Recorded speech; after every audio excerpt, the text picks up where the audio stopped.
very funny Kim Berns.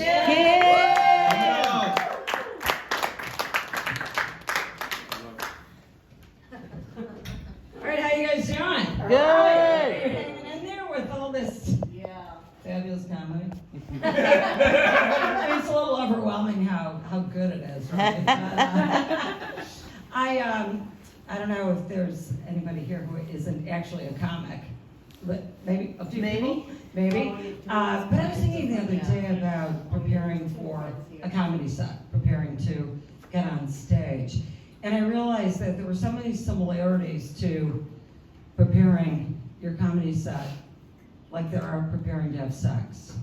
And, not really. Think of the parallels. It's like, okay, wait, I'm a little nervous, but no, I know how to do this. I've done this like 5 million times. Wait, okay, I might suck at it, but you know what? Is anybody even gonna notice? I mean, what does it really matter? Okay, no, I got this. You know what to do, and you know what? Nobody's even really paying attention. I mean, do they even? I mean, sometimes they don't even know you're there. I mean, no matter what you're saying or what you're doing, I just get these anxiety attacks, and it's approaching. I'm thinking, okay, I really do have to do this. I have to do this. I'm going. I'm prepared. I'm ready to go. And I'm about to get there, and I'm getting anxious. I'm thinking, why can't I just go have drinks with my friends? Not really. It's so similar, because the level of disappointment is so, it's so probable. I mean, I don't know about your sex lives, but the one thing that I did find out about sex and comedy is that the good thing is that in most situations, you really don't have to see the people again. Yeah. No, I did. I was raised Catholic, and then I sort of had to abandon that project. But they ruined sex for me. Those Catholics. I had this mother, Mary Josephine, her last name is Baby Jesus. Anyway, she, devout Catholic. And if you look up devout in, Webster's dictionary, it just says nut job. But, that's what they did. And, when I was growing up, like with sex, they had a very special word for it. It was called sinning. I mean, like everything that my mother did was a sin. To be in the kitchen, she never let you do anything, right? Like she wanted to train you because murderers don't like to train others. But no, they don't. So you just you love to watch me work, and I know, let me. No, just sit down. So she'd be using all this paper towel, and she'd say, "Look at this, it's sinful how much paper towel I'm using." And I'm like, "Ma, kiddie porn, sinful." Cruelty to animals.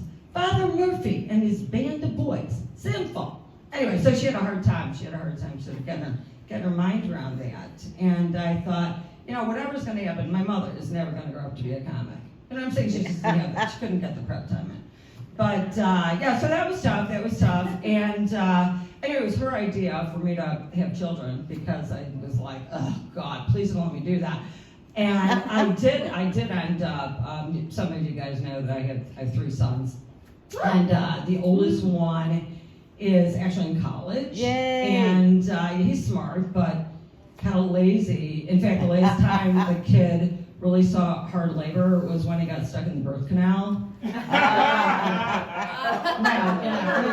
kind of been a while. But anyway, so then I thought, oh my God, this kid is such a pain in the ass that I'm going to have like a nice little sweet girl, sort of in the image of myself. And then of course I got twin boys. And that's when I went into comedy because having 3 sons is a fucking joke. Okay, just saying. And the older son, the lazy-ish one, was so annoyed by this that he refused to ever refer to them by anything but the brothers, so we didn't bother naming them. Why? So there's his brothers, but we're a happy family, just like all happy families are similar. Who said that? Social Nation, right? Yeah. I know somebody out there knows that. But, no, it was Tolstoy. I'm so sorry, it was Tolstoy. But anyway, when you get married and your mother's telling you to have a baby and you're thinking, okay, fine, that's going to be a really fabulous idea. And then after a week, you're so fucking bored, you're like, I'm going, oh my God, how am I going to do this? I can't do this. So I decided at that point to become a decorator. So I could get out of my house and I'll come to your house. And so I did. Actually, I still have that business. God, people are nasty. You know, it's like, really like, you have to be like a first responder. Oh my God, you cannot believe what my living room looks like. It's, it's a crisis. And then they don't want to pay you. And now it's very odd business, because basically what you're telling them is, here's the things you need to do, and they're like, now you're saying I have bad taste, and you're like, well, that's basically what it comes down to. So I did that. I did that for a very long time, and then of course I went into show business. Here I am. Yeah. It's so rewarding.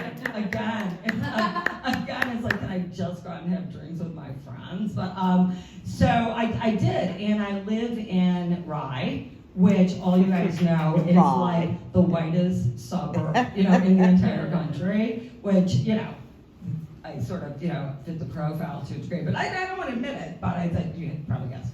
Anyway, so what you don't know is that when you're on the tennis court with all the ladies of Rye, and you're in comedy, the first thing they're saying to you is, hey, big shot, don't quit your day job. And I'm like, I'm a wife and mother. You gotta fake your own death to quit that job. You really do. Like, what are you gonna do? Like something, like some, in the old days. Oh yeah, well, I had a dad, but one night I just went out to get a pack of smokes. It doesn't work like that. The women, you gotta be much more clever. You gotta, go through the whole thing of, seeing the obit in the local paper, all that stuff. But anyway, so then what happens is that you go down to Florida. I mean, maybe you're in Clearwater with that crazy guy that took over Gaystown. L. Ron Hubbard. L. Ron Hubbard. He's dead. Yeah. Well, thank God for some good news. But anyway, so no, then you're down there, and you get stopped because your tail light's out. Because who can see their tail light? I mean, I don't understand how you would know that. But anyway, they drag your ass back every time. So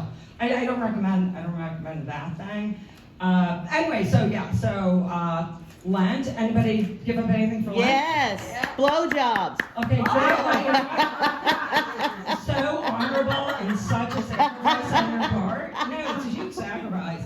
Last year I gave up liquor. I didn't give up wine. No, I didn't give up wine because you know what? Jesus loves wine. That's like sacrilege. I felt like I would be insulting him.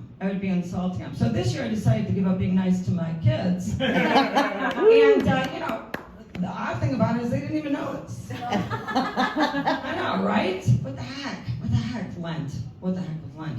But anyway, so religion, we're not supposed to talk about religion or politics. So how about our friend Stormy Daniels? Yeah. Woo! Okay, now I was just thinking about Stormy the other day. She's like, for Christ's sake, would this thing die? But I wasn't even thinking about that. I was thinking about if Stormy's name was like Sue Daniels, I just wonder if she'd be in the same boat. You know what I'm saying? Like if she just went by like Sally Daniels, I don't know, somehow I feel like her trajectory would have been different. But instead, Stormy, of course, is a porn star. And I was really curious about the whole moniker of porn star. So I gave her a call and I'm like, Stormy, I know you're a star, but everybody's a porn star. And she said, yeah, everybody in porn is a star. And then I started thinking about how it's sort of like the little kids nowadays, how they go to Little League and everybody gets a trophy. Yep. I mean, wherein lies the difference, Stormy? But anyway, now I have so much more to talk about. I really want to talk about what Macron is doing with the pensions in France. But I think that's for another night. All right, thanks so much. I'm Kim Berns. Woo! Yeah.